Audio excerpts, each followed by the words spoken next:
What happens when the man who built a business from scratch realizes he doesn't recognize the people running it anymore? That question had been eating at Cameron Teller for weeks. He wasn't the kind of CEO who liked boardrooms and power suits. He built his first café by hand, rented a rundown corner unit in a forgotten plaza, and flipped it into a cozy spot with good coffee and better eggs. That was 15 years ago. Now there were 7 locations across the state, and the brand was known for its drive-through breakfasts and friendly service. But lately, something felt off. Customer reviews had dipped at one particular café, the one in Westover. It wasn't anything dramatic, just a slow trickle of complaints. Cold eggs, missed items, rude staff. Cameron hated second-hand reports, so he decided to see for himself. Not as the CEO, but as a customer. He'd never met most of the staff at Westover. The cafe opened during the expansion 2 years ago, and turnover had been high. He made sure to stay involved with hiring at the first few locations, but he'd let the district manager handle the newest ones. That was his mistake. He shaved his beard, dyed his hair darker, put on a pair of wire frame glasses, and threw on a cheap windbreaker. By the time he drove up to the Westover cafe, he looked more like a tired contractor than a business owner. The place was busy. It always was around 8 in the morning. Cars wrapped around the drive-thru and the line moved slow. Cameron eased into it, keeping his eyes on the small speaker box ahead. He could see the workers through the side window, 2 girls at the front counter, one guy on drive-thru window, another moving trays in the back. When he got close enough to hear the speaker, he waited. Nothing. "Hello, can I help you?" The voice finally crackled through. It was flat. No welcome, no smile in the voice, just that, yeah, can I get a bacon, egg, and cheese croissant and a large coffee, 2 creams? Silence, then a burst of laughter, not from the speaker, from the window. 2 girls were laughing behind the glass, loud enough that he could hear them through his half-open car window. One of them turned toward the drive-thru mic and said, "Did you hear his voice? Sounded like he just crawled out of a grave." The other girl laughed harder. "Bet he lives in one of those creepy trailers off Route 40. Cameron's hands went cold on the steering wheel. He didn't speak. He didn't move, just listened. The guy at the window looked over his shoulder at them but didn't say a word. Finally, the mic clicked again. "Pull around." That was it. He drove slowly up to the window. The guy, tall, thin, with a faded name tag that said Jeremy, handed him the bag and coffee without a word. The girls in the background were still laughing, one with her back turned, the other texting on her phone. Cameron looked at Jeremy. "Busy morning," Jeremy gave a half nod. "Yeah. You always get this kind of help." Jeremy didn't answer. He just looked down. Cameron drove away. He parked down the block, pulled out the sandwich, and stared at it. It was barely warm. The cheese wasn't even melted. The coffee was wrong, too black, no cream, but that wasn't what stuck with him. It was the laughter, the careless meanness, and the silence from the guy who just stood there and let it happen. He opened his phone and called his assistant. "Hey, I want to start a new round of undercover visits. I'm going in as a new hire. Set me up as a trainee at the Westover Cafe starting Monday. Tell the district manager I'm a friend of someone from another location. Make it believable." "Got it," she replied. "You okay?" "I'm not sure yet." The morning he walked in as Cal, the new trainee, no one gave him a second look. He wore an oversized polo, khakis, and a pair of beat-up sneakers. The disguise worked. He shook hands with the manager, a wiry guy in his late 30s named Devin, who barely looked at him before tossing him a name tag. "You'll shadow Jeremy on drive-thru. He's decent. Just follow his lead," Devin said, already walking off to the back. Jeremy gave him a nod. "You ever worked fast food?" "Here and there," Cameron said, keeping his voice lower, more gruff. "Just need extra work right now." Jeremy didn't push. He explained the basics: how to punch in orders, how to pass things through the window, and how to deal with the headset. By noon, Cameron had already noticed the cracks. Devin barely left his office. 2 of the other workers, the same girls from the drive-thru incident, were named Lexi and Brianna. They joked constantly, whispered behind customers' backs, and took turns disappearing into the supply room for long stretches. Jeremy did most of the actual work, but he seemed checked out, quiet, distant, like someone just waiting for the shift to end. At one point, while Cameron was wiping down the counter, he overheard Lexi say, "I don't get why they keep hiring these old dudes. Like, go work at a gas station, Grandpa." Brianna laughed. "I know, right? He smells like drywall and sadness." They didn't know he could hear them, but Jeremy did. He looked uncomfortable, but again he said nothing. Cameron kept his head down. He needed to see more. That afternoon, a young mother came through the drive-thru with a toddler screaming in the back seat. She was polite but flustered. Asked if she could get her sandwich cut in half for her kid. Brianna rolled her eyes. "We don't do custom toddler meals, lady," Lexi added. "Maybe feed it before leaving the house next time." Jeremy started to say something but stopped. Cameron stepped forward. "I'll take care of this one," he said quietly. He walked to the back, cut the sandwich, and brought it up himself. Handed it through the window with a calm smile. "Here you go. Hope your little guy enjoys it." The mom blinked. "Oh, thank you, seriously. You're the only one who's been kind today." Cameron just nodded and stepped back. Later, when the shift was over, Devin called everyone for a quick debrief. "Sales were fine. Try to be faster on window orders," he mumbled. "That's it," Cameron lingered. "Hey, Devin, you got a sec?" Devin sighed. "What?" "Just wondering, do you ever do check-ins with the crew?" "Like team feedback, morale?" Devin looked at him like he'd grown a second head. "You're a trainee. Maybe don't worry about morale just yet." Cameron nodded, jaw tight. "Got it." He walked out into the parking lot and sat in his truck. Something was broken here. Not just bad behavior, there was no leadership. No one setting the tone. And Jeremy, the one guy trying to hold things together, had clearly given up. Cameron stared at the building through the windshield. He had 2 more days on the schedule this week. He planned to use every hour. The next morning, Cameron clocked in 5 minutes before his shift. The lobby had barely opened, and only 2 other employees were on the floor: Jeremy and a younger guy named Marco, who looked like he was still waking up. Devin wasn't in yet. The air smelled faintly of burnt oil, and the prep station hadn't been fully cleaned from the night before. Cameron noticed a sticky film on the counter near the coffee machine and a trail of syrup leading down the side of the pastry fridge. Jeremy moved methodically through his tasks, avoiding unnecessary conversation. He filled the ice bin, restocked the drive-thru cups, and checked the headset battery without being asked. When Cameron offered to take over the register so Jeremy could finish prepping the back, Jeremy hesitated. "You sure?" he asked, not looking up from the task of replacing the milk jugs. "I'm good with a screen," Cameron replied. "Just show me where the drawer key is." It was a test. Jeremy handed it over without a word. Trust was a quiet thing with him. The first hour passed without much trouble, just a slow stream of commuters grabbing coffee and bagels. Cameron kept his tone upbeat and brief, greeting every customer like they were the first of the day. Marco, in contrast, moved sluggishly. Twice he had to be reminded to wipe down tables. When Cameron asked him to check on a low creamer station, Marco shrugged. "Can't we just do that after the rush? It's not like anyone's gonna flip out over milk." Cameron didn't press the issue. He just refilled the station himself. At 8:30, a man in a paint-stained hoodie came in, carrying exact change in his palm. He ordered the cheapest breakfast sandwich, then stood awkwardly to the side while waiting. Cameron noticed the way Marco muttered something under his breath, then turned his back and wandered toward the kitchen. The food took longer than it should have. When it was finally ready, Cameron handed it over directly. "Appreciate the wait," he said. The man gave a brief nod and left without speaking. As the door swung shut behind him, Marco reappeared from the kitchen. "You're wasting energy on people who don't even tip. That guy probably sleeps in his truck." Jeremy, drying his hands on a towel, paused for a beat. "Doesn't mean he deserves to be ignored." Cameron said nothing, but the line had shifted. It wasn't just neglect anymore, it was entitlement, and Marco was more than just lazy. He'd learned that behavior was acceptable, which meant someone let it slide. Devin arrived just after 9, coffee in hand, sunglasses still on. He made a brief circuit around the front, nodded at no one in particular, then disappeared into his office.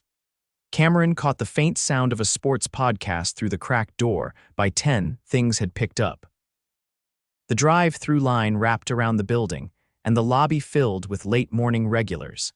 Cameron rotated between window and register, watching how each team member handled the pressure. Marco vanished twice, once to check the freezer and once for a suspiciously long trip to the dumpster. Lexi showed up half an hour late, complaining about traffic while sipping an energy drink. Devin didn't acknowledge her lateness. Cameron waited until the line slowed, then approached Jeremy near the back sink. "You've been here the longest, right?" he asked. Jeremy glanced over his shoulder. "Guess so.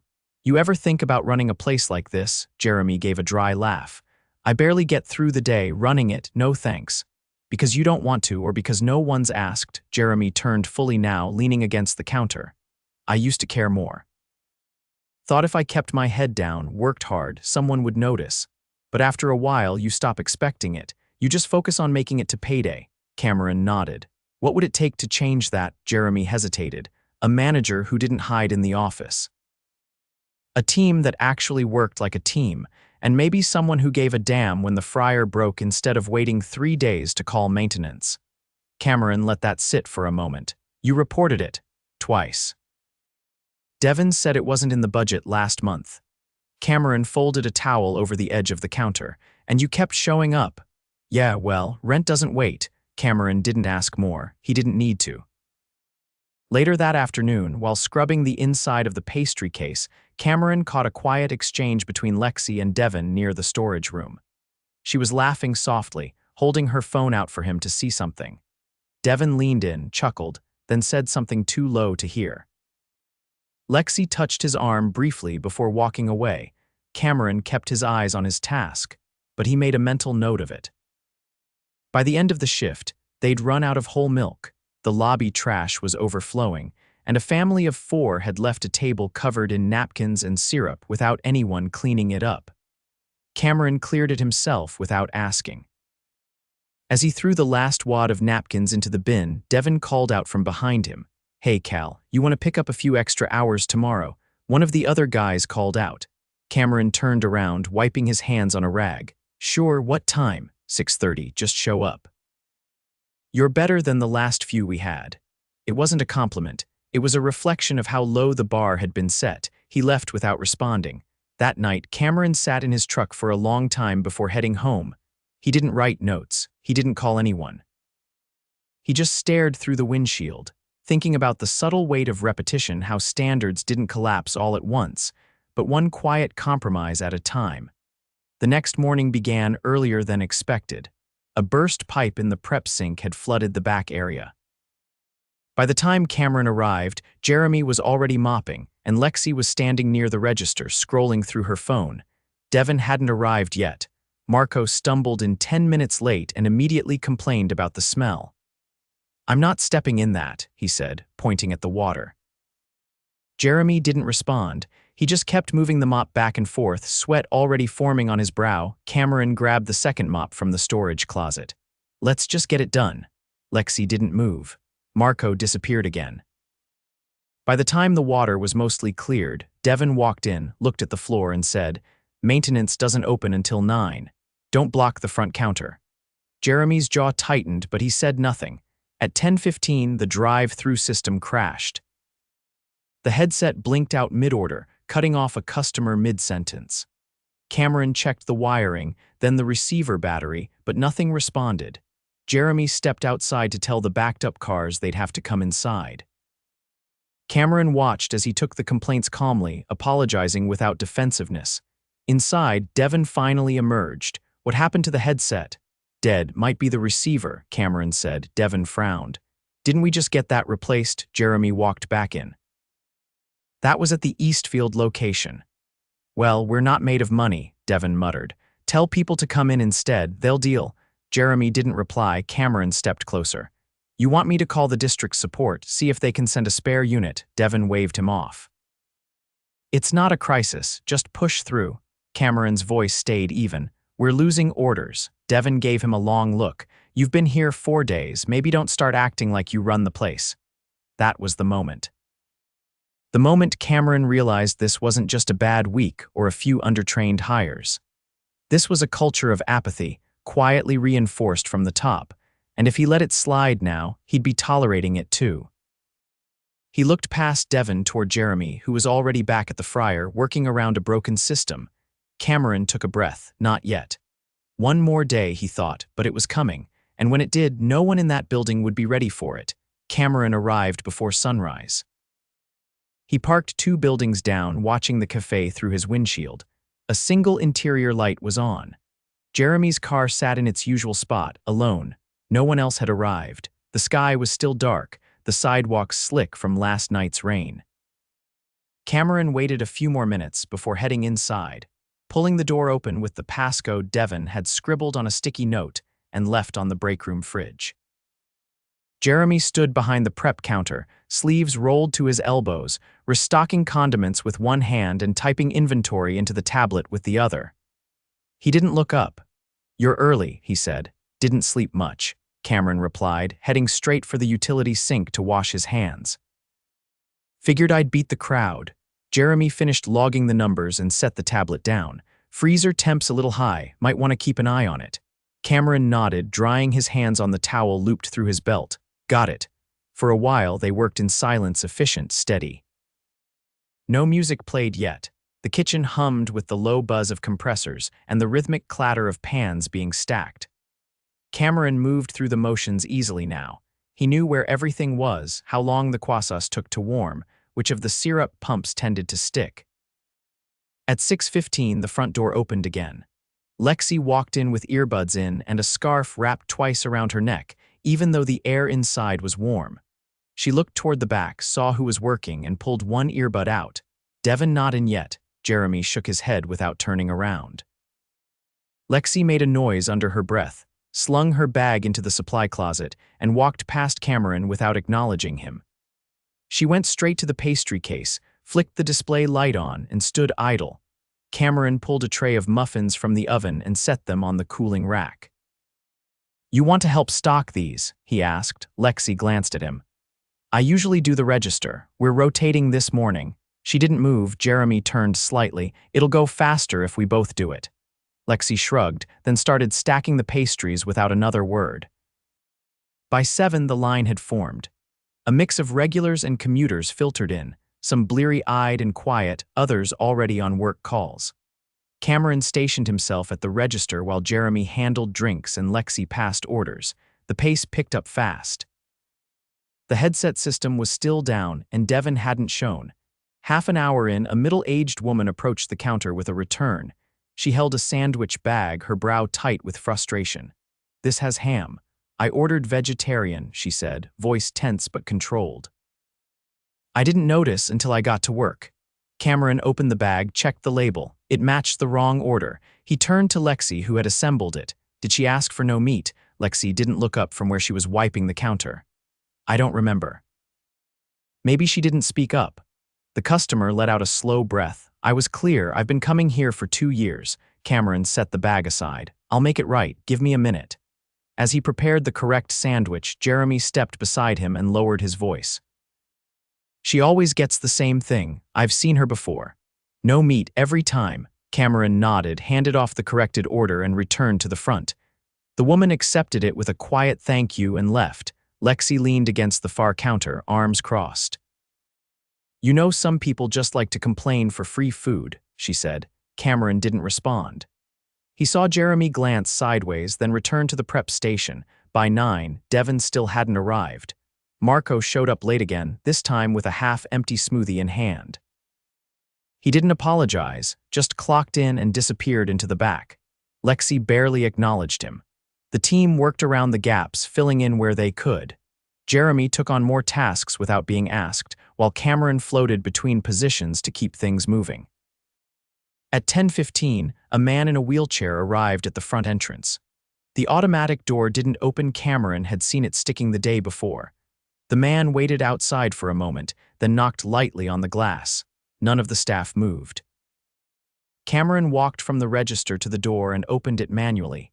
The man nodded once, grateful, and maneuvered his way inside. "Appreciate that," he said, voice rough but polite. "Had to skip the drive-thru." Cameron handed him a menu and cleared a space near the front for easier access. As the man placed his order, Cameron noticed Lexi behind the counter, watching without moving to help. "You all right on your own?" she asked, half smiling. Cameron didn't answer. He handed the man his coffee, then walked back to the prep counter. "Front door's still busted," he said to Jeremy. "I reported it last week. Got told it wasn't a priority." Cameron's jaw tightened. At 11 sharp, Devin walked in. No apology, no explanation, just a nod toward the team as he headed to the office with a sandwich in hand. Marco followed behind him, laughing at something on his phone. Cameron waited until the line thinned, then stepped into the office without knocking. Devin sat behind the desk, scrolling through a spreadsheet with one hand and eating with the other.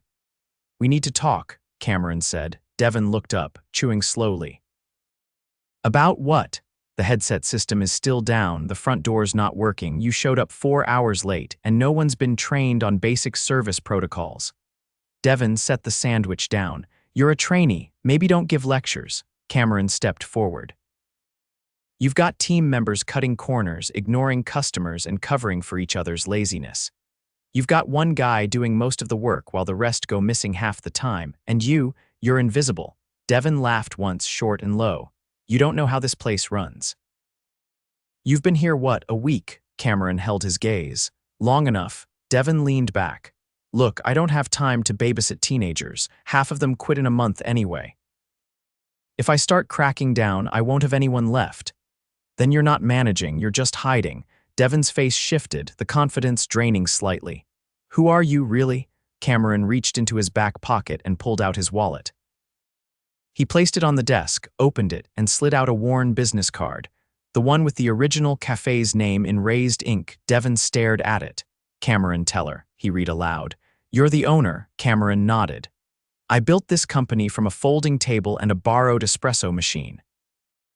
I came here to see why this location's been falling apart, and now I know." Devin stood up, hands spread. "All right, look, maybe I've let things slide, but it's not exactly easy keeping people motivated when corporate cuts hours and we're short on staff." "I never cut your hours," Cameron replied. "You just stopped leading." Devin's mouth opened, then closed again. He sat back down slowly. "Starting today, you're on leave, full review pending. I'll be taking over until I decide whether this place is salvageable under your leadership." Devin didn't argue. Cameron left the office, walked back to the floor, and motioned for Jeremy to join him near the sink. "I just had a conversation with Devin," he said. "He's stepping back for now." Jeremy's eyes narrowed. "What happened?" "I told him who I am." Jeremy blinked. "Wait, you're—" Cameron nodded. "I needed to see it for myself." Jeremy leaned on the prep counter, silent. "You've been holding this place together," Cameron continued. "Starting tomorrow, I'll need your help turning it around, but this time you won't be doing it from the shadows." Jeremy looked down, processing. "You think it's fixable with the right leadership?" "Yeah." Jeremy let out a slow breath. "Then I'm in." Cameron turned to the rest of the team. Lexi was at the register, arms folded, watching. Marco lingered by the supply closet, confused. Cameron raised his voice just enough to carry. "If you want to be part of a team that respects the job, the customers, and each other, stay. If not, today's a good day to walk." No one moved at first. Then Lexi grabbed her bag and walked out without a word. Marco hesitated, then followed her. Cameron looked at Jeremy. "Let's rebuild it. One shift at a time." The first Monday without Devin was quiet in the worst way. No music overhead, no idle chatter behind the counter, just the mechanical rhythm of the kitchen and the low murmur of customers trickling through. Cameron arrived before anyone else and kept the front door propped open with a folded floor mat. The automatic opener still hadn't been replaced, but at least no one would be stuck outside. Jeremy pulled into the lot minutes later, still wearing the same worn jacket he always did, hood up against the wind. He stepped inside, eyes scanning the front like he wasn't sure what he'd find. Cameron handed him a fresh apron. "We've got a narrow window before the morning rush. Let's use it." Jeremy nodded, then set to work. No questions, no hesitation. Cameron had spent the weekend reviewing every file tied to the Westover location training logs, maintenance requests, shift schedules, and the employee review system that, as it turned out, hadn't been used in over 9 months. On paper, the store had enough coverage to run smoothly. In practice, it had been operating with the reliability of a leaky faucet. By 7:30, the line outside was already building. Cameron kept himself stationed at the register while Jeremy managed the backline. The third team member, a transfer from the Eastfield Café named Riane, arrived on time and jumped into the prep station without needing direction. She was young, sharp, and fast with her hands. Her transfer had been quietly arranged after Cameron called her former manager late Friday evening. By 8, they were running lean but steady. Cameron handled customer flow efficiently, matching names to orders and scanning the lobby for anything out of place. When a spill near the coffee station caught his eye, he stepped out from behind the counter and wiped it himself without pause. A man in a baseball cap and windbreaker approached the counter carrying a tray. "Didn't catch your name," the man said. "You the new manager?" Cameron shook his head. "Just helping out." "Well, whoever you are, this is the best this place has run in months. Appreciate that." The man gave a nod and returned to his seat. Jeremy passed by a few minutes later to restock cups. "That guy used to come in every week." "Stopped showing up last month. He'll be back," Cameron said. "If we earn it." Around 9:30, Cameron pulled Rihanna aside near the pastry case. "You've worked with me before. What are we missing right now?" She glanced around. "We're short one person to float between lobby and drive-through window. If it gets busier, we'll fall behind. Anyone you trust who's looking for hours?" "Yeah, my friend Amina. She got cut back last month. She's good with split roles. Call her. Tell her to come in for a trial shift tomorrow. If she works out, she stays." Rihanna nodded and stepped into the back to make the call. Cameron returned to the floor. A young couple had just walked in with a baby in a carrier and were looking for a clean table. He gestured them toward one by the window, then quickly cleared and sanitized it himself. When they sat down, the woman gave him a surprised smile. "It's nice to see someone actually notice customers." "That's the job," Cameron replied. The rest of the day followed the same pattern. Gaps in the system exposed themselves one by one, and each time, Cameron made a note. The syrup pumps were inconsistent. He flagged them for replacement. The second cash drawer lagged during payment processing. He logged a support ticket. The employee break schedule was still based on Devon's old template, which had workers taking lunch at irregular intervals. Cameron scrapped it and rebuilt one from scratch that accounted for both peak hours and fatigue. By mid-afternoon, the team looked tired but focused. No one had disappeared into the back without reason. No one had dodged a task. Jeremy, who used to avoid eye contact during shifts, now checked in with Rihanna every half hour, offering to switch stations or cover her line to keep things moving. At closing, Cameron gathered the two of them near the back prep counter. The air smelled like cleaning spray and residual bacon grease. Outside, the sky had turned a dull gray. "You both carried that shift," Cameron said. "Tomorrow we'll be one body stronger." "That'll help, but we're still climbing." Rihanna leaned against the counter, stretching her arms. "I've done worse with less." Jeremy gave a small nod. "Feels different already." "I need you to do more than survive," Cameron said. "I need you to lead." Rihanna tilted her head. "You talking to both of us or just him?" "Both. This place needs two anchors. You've got different strengths. Use them." Jeremy glanced at Rihanna. "You good with that?" "I've got no ego," she said. "Only condition I don't get stuck fixing the pastry case every morning." Cameron chuckled. "Deal?" The next day, Amina arrived 10 minutes early. She was tall, soft-spoken, and quick to pick up the rhythm of the drive-thru. Within the first hour, she discovered a workaround for the broken headset using a Bluetooth mic and the speakerphone setting on the register tablet. It wasn't perfect, but it cut the wait time down by nearly a third. When Cameron checked in with her during a lull, she simply said, "I don't like things that waste time." "You'll fit in here," he replied. By the end of that week, the café had undergone a quiet transformation. Tables were wiped the moment customers left. Orders were double-checked before going out. The supply room was organized for the first time in recent memory. Cameron didn't need to issue reminders. The tone had changed because the people had changed, or more accurately, the right people had finally been given the room to lead. On Friday afternoon, just before the lunch rush, Cameron stepped outside and walked the perimeter of the building. The landscaping was uneven. The signage had a cracked corner, small things but visible ones. He made a note to schedule repairs. When he came back in, Jeremy was at the register, taking an order from a woman with 2 small children. As she paid, one of the kids knocked over a cup of water. Before it hit the floor, Rena was already there with a towel. The mother looked flustered. "I'm so sorry, he just grabbed it." "It's no problem," Rena said, crouching down. "Happens all the time." Jeremy handed the receipt over with a smile. "We've got you covered." Cameron watched from the side, arms crossed. He didn't step in. He didn't need to. That night, he called a meeting in the break room. Just the 4 of them, Jeremy, Riane, Amina, and himself. The air was still, the door shut. "I started this company because I wanted a place where people were treated with dignity," Cameron said. "Not just the customers, but the ones behind the counter. Somewhere along the way, I lost track of that, and this location paid the price." No one spoke. "I don't believe in resets unless they mean something," he continued. "So here's what's changing." He laid out the new structure: Jeremy as the acting general manager, Rihanna as floor supervisor, Amina as dual-role support with a pathway to training lead. Pay bumps across all 3 positions. Weekly team huddles, monthly one-on-ones, a zero-tolerance policy for disrespect regardless of tenure or position. "And one more thing," Cameron said. "Every quarter I'll be back, not with a clipboard, with an apron." Jeremy leaned forward. "You're serious?" "I'm not making that mistake again." Rihanna folded her arms. "You really think the other locations need the same?" "I do, and they'll get it." Amina tilted her head. "You doing this alone?" "Not anymore," Cameron said.